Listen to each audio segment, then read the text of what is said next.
CO साहब आग लगाया। सीओ साहब देखिए, सीओ साहब, सीओ साहब देखिए, सीओ साहब सुनिए ना, ये देखिए बुराचान थाना, और देखिए आग लगा दिया। सीओ साहब कटवा के आग लगा के हमने कहीं ताले पैना से मारे लगल, भागे लगल। अच्छा, जब आग लागल तो सीओ साहब रुकले हैं कि भाग गए? आग लगते भाग गए, सब बुलडोजर लेके सब लेके भागे लगल। इस गांव में सीओ साहब अतिक्रमण खाली करवाने के लिए आए थे, लेकिन जैसे उनके लापरवाही की वजह से बिजली की तार टूटी और आग लगा, उसके बाद गांव को जलते हुए छोड़ करके सीओ साहब सबसे पहले यहां से फरार हो गए। बादू को बेरी जर गेल, धान गहूँ लगा पूरा जर गेल, कोनो न बाल बच्चा का आधार बा, चाउर दाल सब कुछ खुशा हो गेल। माने राउर लोग एक साल के पूरा कमाई खत्म हो गई। फिलहाल अभी आप जो है गरीब के इस जले हुए आशियाना को देखिए, जिसमें घर का कोई भी ऐसा सामान नहीं हो जो जल के राख नहीं हो गया हो। और इस जले हुए अवशेष को मैं इसलिए बता रहा हूँ, इस गांव में सीओ साहब अतिक्रमण खाली करवाने के लिए आए थे, लेकिन जैसे उनके लापरवाही की वजह से बिजली की तार टूटी और आग लगा, उसके बाद गांव को जलते हुए छोड़ करके सीओ साहब सबसे पहले यहाँ से फरार हो गए। बाकी ये पूरा पीड़ित परिवार है। अभी इनका वेशभूषा चाची को देख करके मुझे भी रोना आ रहा है। ऐसा इसलिए कि गरीब का ये जो घर था, केवल एक बड़े अधिकारी के लापरवाही के वजह से पूरा का पूरा जल करके राख हो गया। अब यहाँ पे मातम पसरा हुआ है। अच्छा, कैसे क्या हो गई चाची? सीओ वीडियो गम के नहीं मना के, सीओ वाला के मना करावे के नहीं तो पैना लेके मारे लगल, कैद के आग लगा दिल, पुलिस भाग गेल। ये मारे लगल था पुलिस सब मारे लगल, तो हमनी भागे लगनी, लड़का सबके छोड़ के तले इतने टाइम पर आग लगा के भाग गेल। लोग सबके गोट करे लगनी, तब सब लोग सबके मारे लगल पुलिस आ सीओ। आ जाके लेके भागल, हमनी भागे लगनी, बाले बच्चा लेके सब धान गहूँ चाउर औली सब गहना गुड़िया पैसा कौड़ी 10,000 के मोबाइल लगा, सब टोटल कपड़ा उपड़ा सब खत्म। सब रउआ लोग रहे वाला घर लगा? हाँ, ये एगो कैसे आग कैसे लगल? बिजली से लगा लाइन काट के, बिजली से लगा के सीओ। हाँ, सीओ साहब कटवा के आग लगा के हमने कहीं ताले पैना से मारे लगल, भागे लगल। अच्छा, जब आग लागल तो सीओ साहब रुकले हैं कि भाग गए? आग लगते भाग गए, सब बुलडोजर लेके सब लेके भागे लगल। कोनो से कोनो ना रुकल सर, कोनो से कोनो ना रुकल। हमर लड़का सब कथी खाई, कथी ओरी, कथी घर के सारा सामान जर गइल बा, पूरा टोटल सामान देख ली। सुते वाला चौकी रहलक वो जर गेल, साल की रहलक, सारा टोटल सामान सब जर गेल। अब तस्वीर भी आप देख सकते हैं। अभी हम जहाँ पे खड़े हैं, यहाँ पे अब से कुछ घंटे पहले जो है एक गरीब का पूरा बसा हुआ परिवार और बना हुआ घर था, लेकिन सीओ साहब के एक लापरवाही की वजह से ये पूरा परिवार चंद घंटों में बर्बाद हो गया। ऐसा इसलिए कहना पड़ा कि पूरे दल बल पुलिस बल के साथ सीओ साहब जो इस गांव में अतिक्रमण खाली करवाने के लिए आए थे, लेकिन पता ना दिमाग कहीं रख के आए थे या अपने पोस्ट के जो घमंड में इस तरीके के कार्य को अंजाम दिए। सामने दिखाइए बिजली का पोल है, उस पोल पे अभी भी एक जला हुआ तार लटका हुआ है, सामने एक और पोल है, लेकिन उनके एक लापरवाही की वजह से इस परिवार का पूरा घर जो है बर्बाद हो गया। इसे देख करके अंदाजा लगाया जा सकता है कि देवता वाला घर है। अब सोचिए जरा, देवता घर तक नहीं बचा, थोड़ा घर की सामानों को दिखाइए, यहाँ दिखाइए।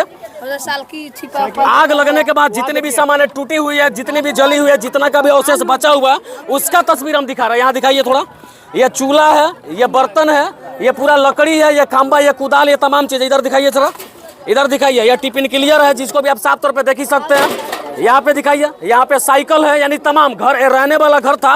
और गरीब का परिवार जिस घर से चलता था, वो पूरा का पूरा जल करके केवल सीओ साहब के लापरवाही के वजह से बर्बाद हो गया। बाकी चाची का रो करके बुरा हाल है। लगभग 4 गो थाना था, लगभग 4 गो थाना था, और आग लगने के बाद चारों थाना तैयार हो गया। तो फिर आग पे कैसे काबू पाया गया? गांव के लोगों ने जुटा और वहां से आग बुताने का काम किया। गांव के लोग मिल करके आग को बुझाया। अच्छा, ये लोग बता रहे हैं कि हम लोग मना कर रहे थे तो सीओ साहब डंडा भी चलवाने लगे हम लोग। हाँ, चलवा रहे थे डंडा भी चलवा रहे थे। डंडा चलवाए थे हम। खुद हमारा घर ढहवाने के लिए आया था। अच्छा, सीओ साहब जब आग लग गया तो हमारा वीडियो है, वहाँ तक खेत में हम वीडियो बनाते गया था। अच्छा, जब थाना भाग रहा था। अच्छा, भाग रहा था तो हम वीडियो बना रहे थे, थाना भाग रहे थे। हम बोल रहे थे सर रुकिए। सीओ साहब से पूछे सर ये आग कैसे लगा, वीडियो बना रहे थे। हम पूछा आग कैसे लगा, इसका जिम्मेदार कौन है? वो भाग रहे हैं। हम इधर भी फतेहपुर में गया उसको साथ में सीओ का साथ में। इधर थाना वाला इधर भागा, फोर्स वाला हमारा घर ढाने के लिए आया था। ये सब भाग गया। आप पूछ रहे थे वो भाग रहे थे? हाँ, हम पूछ रहे थे, वो भाग रहे थे। फिर क्या हुआ? फिर वो लोग चला गया। बाद में हम लोग गाँव वाला जब आया तो आग बुझाए हम लोग, गाँव वाला मिलकर। हाँ, वो गाँव के लोग मिलकर आग बुझाए। उसके बाद में एक पुलिस वाला को हम लोग पकड़े हुए थे, उस खेत में, तो बोल रहा था कि सीओ साहब 80,000 रुपया लिया है कौलेश्वर राय से वो घर ढहाने के लिए। हमारा घर 80,000 माने पैसा लेके घर हाँ घर ढहाने, हमारा ठेका में घर है वो, दस्तावेज है, हर एक चीज है। वो 80,000 रुपया लेकर आया था। पुलिस वाला को वहाँ एक आदमी पटक दिया था मारने के लिए, वो भी हमारे पास वीडियो है। वो बोल रहा था देखिए हम लोग में कोई गलती नहीं है, सीओ साहब 80,000 रुपया लिया। वीडियो है आपके हाँ वीडियो भी है हमारे पास, 80,000 रुपया लिया वो घर ढहाने के लिए। और बाकी बिहार के मुख्यमंत्री नीतीश कुमार से और यशस्वी उप मुख्यमंत्री तेजस्वी यादव से मैं ये कहना चाहता हूं कि पहले इस सीओ साहब के संपत्ति का एक बार जांच करिए कि सरकार से ही कितना पैसा कमाए हैं और अवैध तरीके से जनता को इन्होंने कितना लूटा है, इस पे भी जांच होना चाहिए। खैरियत कहिए कि केवल इस घर में ही आग लगा और बाकी थोड़ा बहुत इसका दुष्प्रभाव जो है बगल के घरों में दिखा, लेकिन अगर गांव के लोग समय रहते आग पे शायद से काबू नहीं पाते तब तो देखते पूरा गाँव जो है जल करके राख हो जाता। और इसके लिए सबसे बड़ी जवाबदेही सीओ साहब की है। हालांकि सीओ साहब के आग लगाने के बाद में यहाँ पे एसडीएम साहब भी आए हुए थे, एसडीएम साहब से हम लोगों ने बात किया। उन्होंने मेरे वीडियो में ऐलान किया कि जो पीड़ित परिवार है उसको हर संभव जितनी सारी चीजों की जरूरत होगी हम लोग उसका मदद करेंगे। तो सर जैसे घटना के बारे में पता लगा, आप घटनास्थल पे है, फिलहाल पीड़ित परिवार के लिए क्या कुछ जो है व्यवस्था की जा रही है? पीड़ित परिवार के लिए जो व्यवस्था है फिलहाल इन लोगों के भोजन के लिए हम जो भी अन्न हो सकता है जी। हम बात किए अपने पीडीएस के जो हमारे डीलर हैं उनसे, जो भी 8 परिवार जिनके बारे में कहा जा रहा है उन सभी को फिलहाल इस तत्काल व्यवस्था 1 बोरा चावल और 1 बोरा गेहूं इनको दिया जाएगा। हमारे पीडीएस लाइसेंस जो भी हमारे होल्डर हैं यहाँ पर उनसे हम कह दिए हैं। पॉलीथीन की व्यवस्था की जा रही है। जो सरकार की तरफ से देय मुआवजा है उसकी संचिका कल ही बनेगी और कल ही पास होगी, लेकिन उससे पहले एक यूडी केस दर्ज होना होगा, वो ज़रूरी है।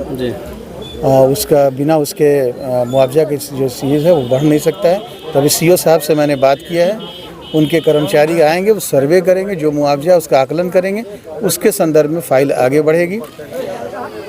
MOIC से हम बात किए हैं कि वो अपनी एक टीम भेज करके यहाँ के जो लोग हैं खासतौर पर बच्चे और बूढ़े उनका एग्जामिन कर ले। अगर उनको किसी भी प्रकार की कोई कठिनाई है स्वास्थ्य संबंधी तो वो उससे जुड़ी भी जो भी रेमेडी हो सकती है, दवाएं हो सकती हैं, वो उनको दे सकते हैं।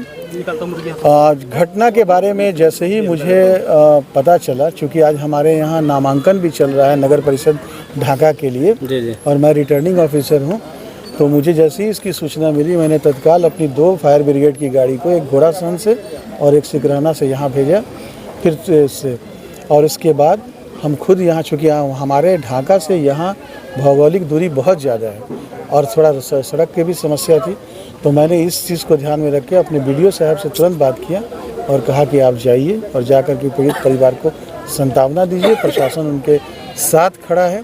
जो भी उनकी समस्याएं इस घटना के बाद या दुर्घटना के बाद आई हैं उसके निवारण के लिए हम लोग पूर्णतः कृत संकल्प हैं, करेंगे बिल्कुल। हमारे लोग हैं और सरकार उनके लिए इस तरह के मामलों में बहुत सारे प्रावधान भी है, उन सबको हम लोग देखेंगे, एग्जामिन करेंगे, जो भी हो सकता है जो उनको दे सुविधाएं वो हम देंगे। यानी कि जितना जरूरत होगा उतना पीड़ित परिवार को मदद किया जाएगा। 100%। अच्छा सर, ये घटना कैसे होगा इस बारे में बताएंगे? देखिए, मैं तो उस समय प्रत्यक्षदर्शी नहीं हूँ, लेकिन जितने मैंने फ़ोन पर बात किया और जितना मैंने सीओ साहब से बात किया और हमारे जो जनप्रतिनिधि हैं, प्रमुख जी हों, जिला परिषद, उन लोगों से जो मैंने मेरी बात की, बताया गया कि यहाँ पर न्यायालय के आदेश से एक इंक्रोचमेंट खाली करवाना था और उस खाली करवाने के क्रम में एक सर्विस वायर, मुझे तो इस बात का डर लगने लगा कि कहीं मेन वायर नहीं गिर गया हो, इसीलिए हम कंफर्म होने की कोशिश किए कि अगर मेन वायर गिरा या सर्विस वायर गिरा, तो पता चला कि नहीं, सर्विस वायर गिरा है।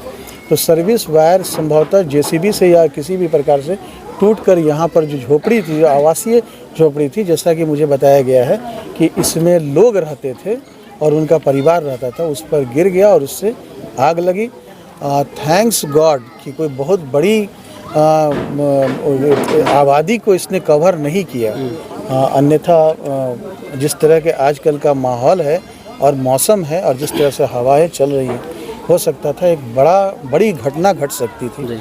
लेकिन चलिए, छोटे से एरिया को इसने कवर किया और उसमें जो भी हमारे पीड़ित परिवार है, देखने से भी लग रहा है कि बहुत गरीब है, और जो भी उनके लिए हो सकता है हम लोग करेंगे। अच्छा, इस गरीब परिवार के घर में जो आग लगा, लोग बता रहे हैं कि सीओ साहब की इसमें बड़ी लापरवाही थी, क्योंकि पहले भी गांव के लोगों ने मना किया कि पहले आप बिजली का वायर को कट कर दीजिए, उसके बाद जो भी प्रक्रिया है करिएगा। इस जैसे ही मुझे इस बारे में भी आपके लाल बाबू यादव नाम, क्या नाम है, जिला पर्सन, उन्होंने मुझे बताया। मैंने तुरंत बीडीओ साहब से बात की है और बीडीओ साहब को कहा है कि संबंधित मामले में एक निष्पक्ष जांच रिपोर्ट हमको दें। यदि अगर सीओ साहब की लापरवाही है तो उनसे भी, उनके प्रति भी जो भी अनुशासनात्मक कार्रवाई हो उसके लिए रिपोर्ट भेजा जाए। यानी कि लापरवाही है तो उन पर भी कार्रवाई होगी। रिपोर्ट तो बेटा जांच तो हो जाने दो पहले, समझे ना, तो पहले जांच, ऐसे किसी को दोषी नहीं ना, प्रशासन का काम करने का अपना तरीका होता है। जांच होगी, जांच में रिपोर्ट होगा, उसके बाद हम डीएम साहब को भेजेंगे, अगर जरूरत पड़े तो विभाग को जाएगा वो। तो ये चीज़, धन्यवाद।